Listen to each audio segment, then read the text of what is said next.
ನನ್ನ ಮಗ ಸೂರ್ಯ ಕಾಲೇಜಿನಲ್ಲಿ ಓದುತ್ತಿದ್ದಾನೆ. ನಾನು ಹಗಲು ರಾತ್ರಿ ಕೆಲಸ ಮಾಡಿ ಅವನನ್ನು ಸಾಕಿದ್ದೇನೆ. ಇಂದು ಅನಾರೋಗ್ಯದ ಕಾರಣ ಮನೆಗೆ ಬೇಗ ಬಂದುಬಿಟ್ಟೆ.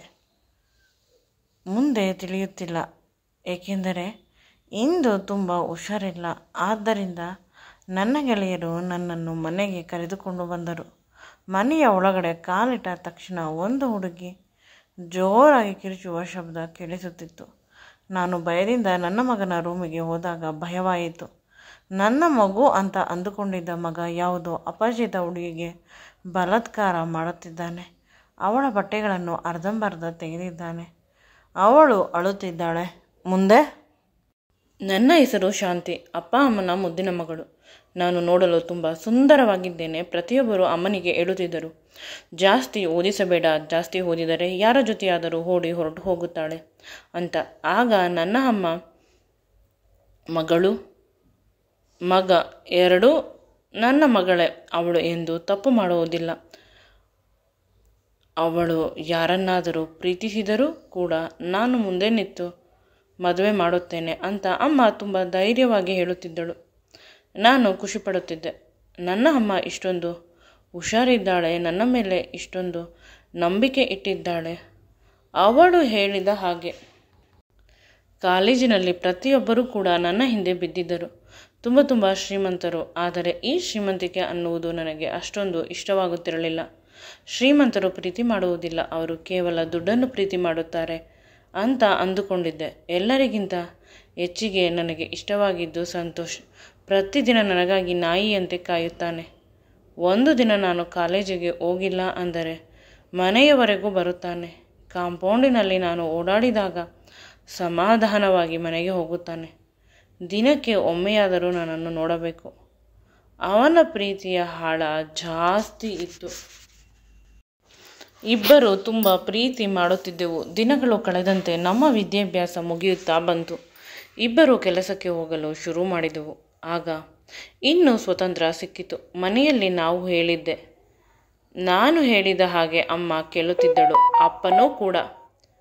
ಅಣ್ಣ ಆದವನು ಮದುವೆಯಾದ ತಕ್ಷಣ ಹೆಂಡತಿಯ ಜೊತೆ ನಮ್ಮನ್ನು ಬಿಟ್ಟು ಹೊರಟು ಹೋಗಿದ್ದ.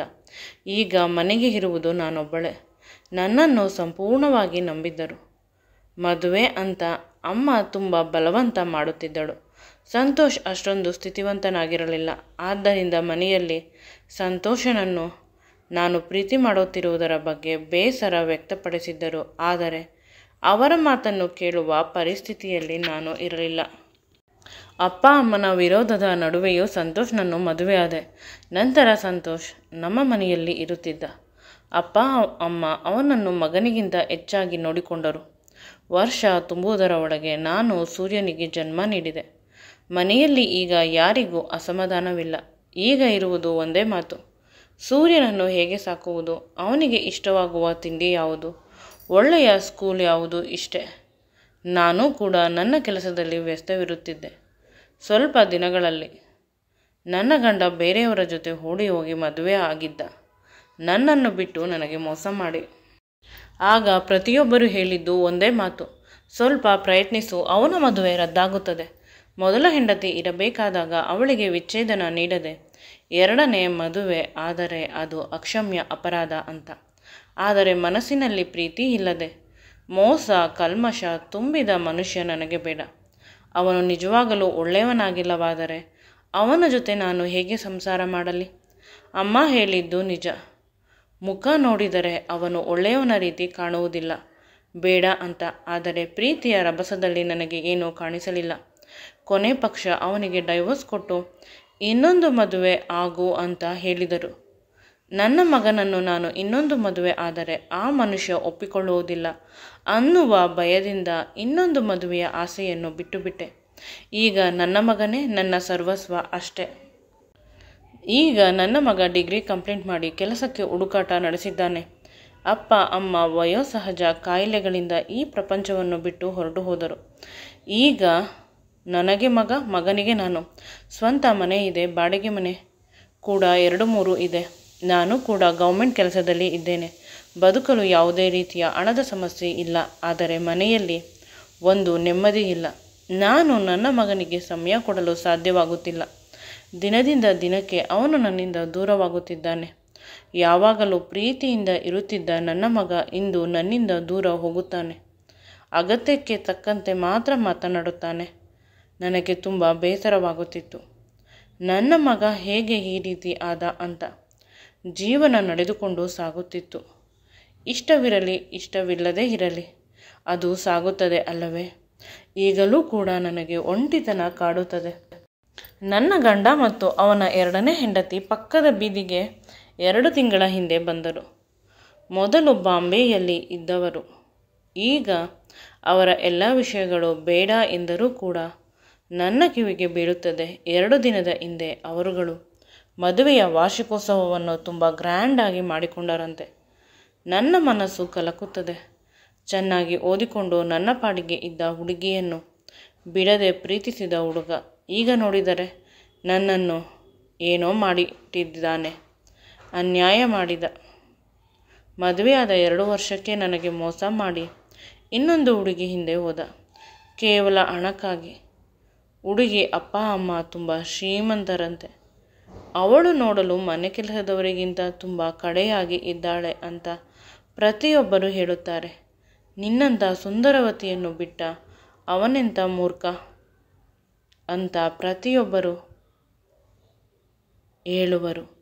ಎಲ್ಲ ನನ್ನ ಹಣೆ ಬರಹ. ಬೆಳಿಗ್ಗೆ ತಿಂಡಿ ಅಡಿಗೆ ಎಲ್ಲ ಮಾಡಿಟ್ಟು ನಾನು ಕೆಲಸಕ್ಕೆ ಹೋಗುತ್ತೇನೆ. ನನ್ನ ಮಗನ ಹತ್ತಿರ ಒಂದು ಕೀ, ನನ್ನ ಹತ್ತಿರ ಒಂದು ಕೀ ಇರುತ್ತದೆ.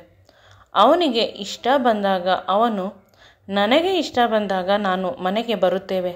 ಒಂದು ಒಳ್ಳೆಯ ಪ್ರತಿಷ್ಠಿತ ಕಂಪನಿಯಲ್ಲಿ ಅವನಿಗೆ ಕೆಲಸ ಸಿಕ್ಕಿದೆ. ಕೈ ತುಂಬ ಸಂಬಳ ಬರುತ್ತದೆ. ಈ ವಿಷಯ ತಿಳಿದು ನನಗೆ ತುಂಬ ಖುಷಿಯಾಯಿತು. ಇನ್ನು ಅವನ ಬಗ್ಗೆ ಯೋಚಿಸುವ ಅಗತ್ಯವಿಲ್ಲ ಅಂತ ಸಮಾಧಾನವಾಗಿ ನಾನು ಕೆಲಸಕ್ಕೆ ಹೋಗಿ ಅಲ್ಲಿ ನನ್ನ ಜೊತೆ ಕೆಲಸ ಮಾಡುವ ಎಲ್ಲರಿಗೂ ಹೇಳಿದೆ ನನ್ನ ಮಗನ ಬಗ್ಗೆ. ಪ್ರತಿಯೊಬ್ಬರೂ ಖುಷಿಪಟ್ಟರು.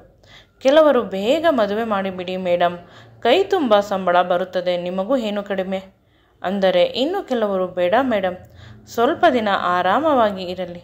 ಇನ್ನು ಕೆಲವರು, ಸ್ವಂತ ಅವನ ದುಡ್ಡಲ್ಲಿ ಲೋನ್ ಮಾಡಿಸಿಬಿಡಿ, ಫ್ಲ್ಯಾಟ್ ಒಂದು ಖರೀದಿ ಮಾಡಿಬಿಡಿ, ಅದರಿಂದ ಅವನಿಗೆ ಜವಾಬ್ದಾರಿ ಬರುತ್ತದೆ.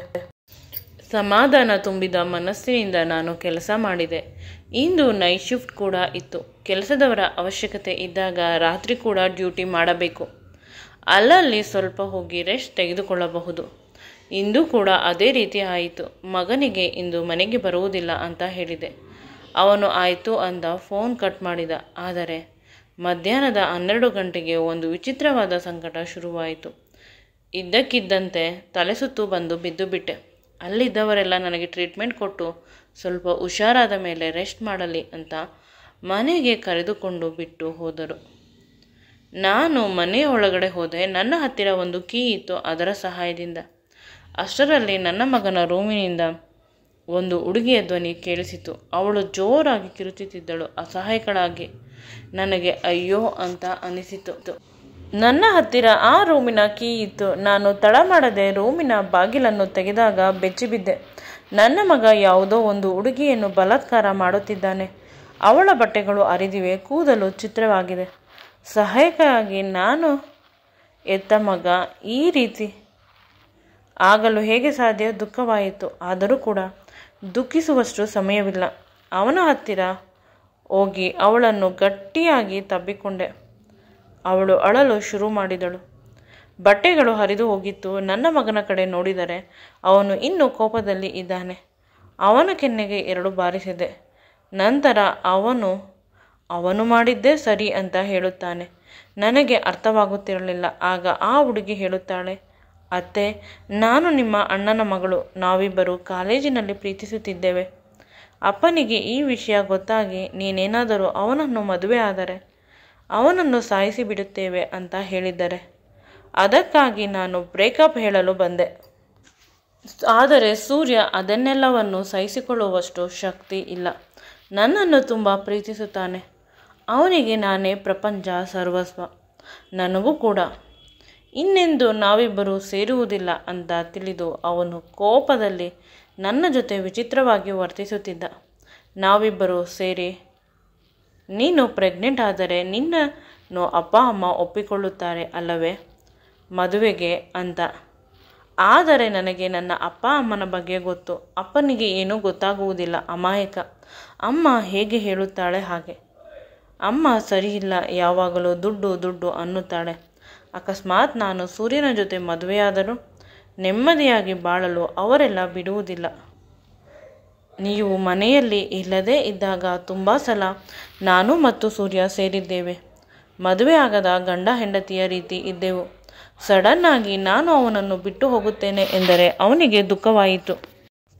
ಸ್ವಲ್ಪವೂ ಕೂಡ ನನ್ನ ಮಗನ ಬಗ್ಗೆ ಚಾಡಿ ಹೇಳದ. ಅವಳನ್ನು ನೋಡಿ ನನಗೆ ಅನಿಸಿತು, ಇವಳನ್ನು ಬಿಟ್ಟರೆ ನನ್ನ ಮಗನಿಗೆ ಇನ್ಯಾವುದೇ ಹುಡುಗಿ ಸೂಟ್ ಆಗುವುದಿಲ್ಲ.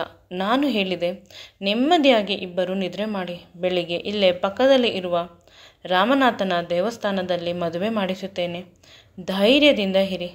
ನಾನು ಇರುವವರೆಗೂ ನಿಮ್ಮಿಬ್ಬರನ್ನು ಯಾವುದೇ ತೊಂದರೆ ಆಗುವುದಿಲ್ಲ. ನೀವಿಬ್ಬರು ನನ್ನ ಮಕ್ಕಳು, ನಿಮಗೆ ಯಾರೂ ತೊಂದರೆ ಮಾಡಲು ಸಾಧ್ಯವಿಲ್ಲ ಅಂತ ನಾನು ಹೇಳಿದೆ. ಅವಳು ನೋಡಲು ನನ್ನ ಅಣ್ಣನ ರೀತಿ ಇದ್ದಾಳೆ. ನಾಳೆ ಏನೇ ಇದ್ದರೂ ಅಣ್ಣನ ಜೊತೆ ಮುಖಾಮುಖಿ ಆಗಲೇಬೇಕು. ಎಷ್ಟು ದಿನ ಈ ರೀತಿಯ ಜೀವನ ಅಂತ ಹೇಳಿ ಸುಮ್ಮನಾದೆ. ಬದುಕು ಈ ರೀತಿ ಆಗುತ್ತದೆ ಅಂತ ತಿಳಿದಿರಲಿಲ್ಲ. ನನ್ನ ಅಣ್ಣನ ಮಗಳು ನನ್ನ ಸೊಸೆ. ನನ್ನ ಮಗನನ್ನು ತುಂಬ ಪ್ರೀತಿಸುತ್ತಾಳೆ. ಅದನ್ನು ನೆನೆಸಿಕೊಂಡು ಖುಷಿ ಆಗುತ್ತಿತ್ತು. ನನ್ನ ಮಗ ಇನ್ನೂ ಕೋಪದಲ್ಲೇ ಇದ್ದ. ಅವನನ್ನು ಸಮಾಧಾನ ಮಾಡಲು ನನ್ನ ತೊಡೆಯ ಮೇಲೆ ಮಲಗಿಸಿಕೊಂಡೆ. ಪ್ರತಿ ಬಾರಿಯೂ ಅವನು ಯಾರನ್ನು ಇಷ್ಟಪಡುತ್ತಾನೆ ಅವರು ಅವನನ್ನು ಬಿಟ್ಟು ಹೋಗುತ್ತಾರೆ ಅನ್ನುವ ಭಯ. ಮೊದಲು ಅವನ ಅಪ್ಪ, ಆನಂತರ ಅವನ ತಾತ, ಆಮೇಲೆ ಅಜ್ಜಿ, ಈಗ ಅವನ ಪ್ರಾಣಕ್ಕೆ ಪ್ರಾಣ ಆದ ಗೆಳತಿ. ಈ ಸಲ ನನ್ನ ಮಗ ಇಷ್ಟಪಟ್ಟಿದ್ದು ಸಿಗಲೇಬೇಕು. ಅವನನ್ನು ಸಮಾಧಾನ ಮಾಡುತ್ತಿದ್ದೆ. ನನ್ನ ಕೈ ಸ್ಪರ್ಶದಿಂದ ಅವನು ಹಾಗೆ ಮಲಗಿದ. ಅವಳು ನನ್ನ ಹತ್ತಿರ ಬಂದಳು. ಅವಳನ್ನು ಕೂಡ ನನ್ನ ಇನ್ನೊಂದು ತೊಡೆಯ ಮೇಲೆ ಮಲಗಿಸಿದೆ. ರಾತ್ರಿ ಪೂರ್ತಿ ಇಬ್ಬರು ಮಕ್ಕಳು ನನ್ನ ತೊಡೆಗಳ ಮೇಲೆ ಮಲಗಿದ್ದರು. ನನಗೆ ಹೆಣ್ಣು ಮಗು ಬೇಕು ಅನ್ನುವ ಆಸೆಯನ್ನು ಈ ಮಗು ತೀರಿಸಬಹುದೇನೋ ಅನ್ನುವ ಆಸೆ ಇನ್ನೂ ಜಾಸ್ತಿ ಆಯಿತು. ಯಾವುದೇ ಕಾರಣಕ್ಕೂ ಅವಳನ್ನು ಬಿಟ್ಟುಕೊಡಬಾರದು ಅನ್ನುವ ಮನಸ್ಸಾಯಿತು. ಬೆಳಗ್ಗೆ ಆಯಿತು. ಎಲ್ಲರೂ ಸ್ನಾನ ಮಾಡಿ ರೆಡಿಯಾದೆವು. ನನ್ನ ಅಣ್ಣನ ಮಗಳು ವರ್ಷ. ಅವಳನ್ನು ಮದುಮಗಳ ರೀತಿ ತಯಾರು ಮಾಡಿದೆ. ಮಗನನ್ನೂ ಅಷ್ಟೇ ಮದುಮಗನ ರೀತಿ. ನನ್ನ ಆಪ್ತ ಸ್ನೇಹಿತರು, ತೀರಾ ಹತ್ತಿರದ ಸಂಬಂಧಿಕರನ್ನು ಮಾತ್ರ ಮದುವೆಗೆ ಕರೆದಿದ್ದೆ. ಮದುವೆಯು ನಾನು ಇಷ್ಟಪಟ್ಟಂತೆ ಸರಳವಾಗಿ, ಯಾವುದೇ ತೊಂದರೆ ಇಲ್ಲದೆ ಬಹಳ ಬೇಗ ನಡೆಯಿತು. ಎಲ್ಲರಿಗೂ ಊಟವನ್ನು ಅಲ್ಲೇ ಹತ್ತಿರವಿದ್ದ ಹೋಟೆಲ್ನಲ್ಲಿ ಕೊಡಿಸಿದೆ. ಈ ಮದುವೆಗೆ ರಿಸೆಪ್ಷನ್ ಮಾಡಬೇಕು. 1 ವಾರ ಸಮಯ ಬೇಕು. ಎಲ್ಲ ನಂಟರನ್ನು ಕರೆಯಲು ಅಂತ ಯೋಚಿಸುತ್ತಿದ್ದೆ. ಅಷ್ಟರಲ್ಲಿ ನಮ್ಮ ಮನೆಯ ಬಾಗಿಲ ಹತ್ತಿರ ತುಂಬ ಜನ ಬಂದು ಗಲಾಟೆ ಮಾಡುತ್ತಿದ್ದರು. ನಾನು ಮೊದಲೇ ಪೊಲೀಸ್ನವರಿಗೆ ಫೋನ್ ಮಾಡಿದ್ದೆ. ಆದ್ದರಿಂದ ಧೈರ್ಯವಾಗಿ ಹೋಗಿ ಅವರ ಜೊತೆ ಮಾತನಾಡಿದೆ. ಹೊರಗೆ ಬಂದಿದ್ದು ವರ್ಷಾಳ ಅಪ್ಪ ಅಮ್ಮ, ಅಂದರೆ ನನ್ನ ಸ್ವಂತ ಅಣ್ಣ ಅತ್ತಿಗೆ. ಅವರನ್ನು ಒಳಗಡೆ ಬರಲು ಹೇಳಿದೆ. ಆದರೆ ಅಣ್ಣ ಒಳಗಡೆ ಬರಲು ಇಚ್ಛಿಸಿದರೂ ಅವಳೊಪ್ಪಲಿಲ್ಲ. ರೌಡಿಗಳನ್ನು ಕರೆದುಕೊಂಡು ಬಂದಿದ್ದಳು. ಅಣ್ಣ ನಮ್ಮಿಬ್ಬರ ಮಧ್ಯೆ ತುಂಬ ಪರದಾಡುತ್ತಿದ್ದ. ನನ್ನ ಅಣ್ಣ ಮದುವೆ ಆದ ಹೊಸದರಲ್ಲಿ ಅತ್ತಿಗೆ ಮತ್ತು ನಾನು ತುಂಬ ಕಿತ್ತಾಡುತ್ತಿದ್ದೆವು. ಆಗ ಅಣ್ಣನಿಗೆ ತುಂಬ ಕಷ್ಟವಾಗುತ್ತಿತ್ತು. ಇಬ್ಬರಲ್ಲಿ ಯಾರನ್ನು ಸಮಾಧಾನ ಮಾಡುವುದು ಅಂತ ಅವನಿಗೆ ಅರ್ಥವಾಗುತ್ತಿರಲಿಲ್ಲ. ಈಗಲೂ ಅರ್ಥವಾಗುತ್ತಿಲ್ಲ. ಅವಳ ಕಡೆಯ ಹುಡುಗರು ನನಗೆ ಹೊಡೆಯಲು ಬಂದರು. ಆಗ ಅಣ್ಣ ಮಧ್ಯ ಬಂದದ್ದರಿಂದ ಅವನ ತಲೆಗೆ ಏಟಾಯಿತು. ಅಣ್ಣನನ್ನು ಗಟ್ಟಿಯಾಗಿ ಹಿಡಿದುಕೊಂಡೆ. ಅಷ್ಟರಲ್ಲಿ ಪೊಲೀಸ್ನವರು ಬಂದು ಅತ್ತಿಗೆಯನ್ನು, ಅವರ ಗ್ಯಾಂಗನ್ನು ಅರೆಸ್ಟ್ ಮಾಡಿ ಕರೆದುಕೊಂಡು ಹೋದರು. ಈಗ ನಾವುಗಳು ಅಣ್ಣನನ್ನು ಆಸ್ಪತ್ರೆಗೆ ಕರೆದುಕೊಂಡು ಹೋಗಿ ಸೇರಿಸಿದೆವು. ತುಂಬ ಬ್ಲಡ್ ಲಾಸ್ ಆಗಿದೆ, A+ ಬ್ಲಡ್ ಬೇಕು ಅಂತ ಡಾಕ್ಟರ್ ಹೇಳಿದಾಗ ನನ್ನ ರಕ್ತವನ್ನೇ ಕೊಟ್ಟೆ. ನನ್ನ ಮತ್ತು ಅಣ್ಣನ ರಕ್ತ ಒಂದೇ ಗುಂಪು. ಸ್ವಲ್ಪ ಸಮಯದ ಬಳಿಕ ಅಣ್ಣನಿಗೆ ಪ್ರಜ್ಞೆ ಬಂತು. ನನ್ನನ್ನು ನೋಡಿ ಅಳಲು ಶುರು ಮಾಡಿದ. ಇನ್ನೆಂದೂ ನಿನ್ನನ್ನು ಬಿಟ್ಟು ಹೋಗುವುದಿಲ್ಲ. ನಾನು ನಿನ್ನ ಜೊತೆ ಇರುತ್ತೇನೆ. ಜೀವನದ ಕೊನೆಯ ದಿನಗಳಲ್ಲಿ ಪ್ಲೀಸ್ ಅವಕಾಶ ಮಾಡಿಕೊಡು. ನಿನ್ನ ಅಣ್ಣನನ್ನು ಸಾಕುತ್ತೀಯ ಅಲ್ಲವೇ ಅಂತ ಅವನು ಕೇಳಿದ. ನನಗೆ ದುಃಖವಾಗಿ ಅವನನ್ನು ಗಟ್ಟಿಯಾಗಿ ತಬ್ಬಿಕೊಂಡು ಅಳಲು ಶುರು ಮಾಡಿದೆ. ಅವನಿಗೆ ಮೊದಲಿನಿಂದಲೂ ಸೂರ್ಯ ಮತ್ತು ವರ್ಷಳ ಪ್ರೀತಿಯ ವಿಷಯ ತಿಳಿದಿದ್ದಂತೆ. ಇಬ್ಬರು ಪ್ರೀತಿಸಿ ಮದುವೆ ಆದರೆ ನಮ್ಮಿಬ್ಬರ ಸಂಬಂಧ ಇನ್ನೂ ಹತ್ತಿರವಾಗುತ್ತದೆ ಅಂತ ವರ್ಷಳ ತಲೆಯಲ್ಲಿ ತುಂಬಿ ತುಂಬಿ ಸೂರ್ಯನ ಹಿಂದೆ ಅವನೇ ಅಂತೆ ಬಿಟ್ಟಿದ್ದು. ಈಗ ಇಬ್ಬರು ಪ್ರೀತಿಸಬೇಕಾದರೆ ಅತ್ತಿಗೆ ಮಾತನ್ನು ಕೇಳಿ ವರ್ಷಳನ್ನು ಬೆದರಿಸಿದ. ಎಲ್ಲ ಅವನ ಅಸಹಾಯಕತೆ. ಅತ್ತಿಗೆ ಶ್ರೀಮಂತರ ಮನೆಯ ಹೆಣ್ಣು ಮಗಳಾಗಿದ್ದರಿಂದ ಪ್ರತಿಯೊಬ್ಬರೂ ಅವಳು ಹೇಳಿದ ಹಾಗೆ ಕೇಳಬೇಕು. ಇಲ್ಲವಾದರೆ ಅವರ ನಾಶ ಮಾಡಲು ಏನು ಮಾಡಲು ಸಾಧ್ಯ? ಎಲ್ಲವನ್ನೂ ಮಾಡುತ್ತಾಳೆ. ಈಗ ನಮ್ಮ ಮನೆಯಲ್ಲಿ ನಾನು, ಅಣ್ಣ, ಸೂರ್ಯ, ವರ್ಷ ಎಲ್ಲರೂ ಸುಖದಿಂದ ಇದ್ದೇವೆ.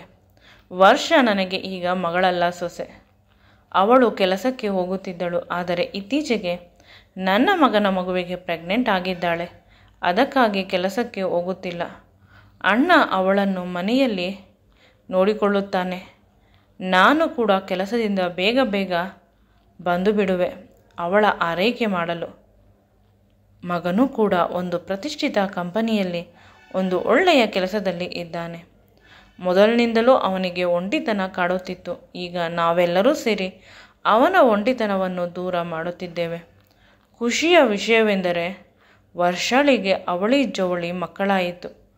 ಒಂದು ಗಂಡು ಮಗು, ಒಂದು ಹೆಣ್ಣು ಮಗು. ಈಗ ನನ್ನ ಮನೆ ಸಂಪೂರ್ಣವಾಗಿ ಕಂಪ್ಲೀಟ್ ಆಯಿತು. ಆ ರಾತ್ರಿ ನಾನು ಬೇಗ ಮನೆಗೆ ಬಂದಿಲ್ಲದಿದ್ದರೆ ನನ್ನ ಮಗ ಏನಾದರೂ ಒಂದು ಅಚಾತುರ್ಯವನ್ನು ಮಾಡಿಬಿಡುತ್ತಿದ್ದ. ಆದರೆ ದೇವರು ತಪ್ಪಿಸಿದ. ಬೇಗ ಮನೆಗೆ ನಾನು ಬಂದಿದ್ದರಿಂದ ಸರಿಯಾದ ಸಮಯಕ್ಕೆ ಎಲ್ಲವನ್ನು ನಿಭಾಯಿಸಿದೆ. ಈಗ ಯಾರ ವಿಷಯದಲ್ಲೂ ಕಂಪ್ಲೇಂಟ್ ಇಲ್ಲ. ದಿನದಿಂದ ದಿನಕ್ಕೆ ಬದುಕು ಸುಂದರವಾಗುತ್ತಿದೆ. ನನ್ನ ತುಂಬ ವರ್ಷಗಳ ನೋವನ್ನು, ಕಷ್ಟವನ್ನು ಆ ಭಗವಂತ ಸಂಪೂರ್ಣವಾಗಿ ನಿರ್ಮೂಲನೆ ಮಾಡಿ ಬರೀ ಖುಷಿಯ ಅಲೆಯನ್ನೇ ನನ್ನ ಬದುಕು ಅನ್ನುವ ಸಮುದ್ರದಲ್ಲಿ ನೀಡಿದ್ದಾನೆ. ಈ ವಿಡಿಯೋ ನಿಮಗೆ ಇಷ್ಟವಾಗಿದ್ದಲ್ಲಿ ನನ್ನ ಚಾನಲನ್ನು ಲೈಕ್ ಮಾಡಿ, ಶೇರ್ ಮಾಡಿ ಮತ್ತು ಸಬ್ಸ್ಕ್ರೈಬ್ ಮಾಡಿ. Thank you.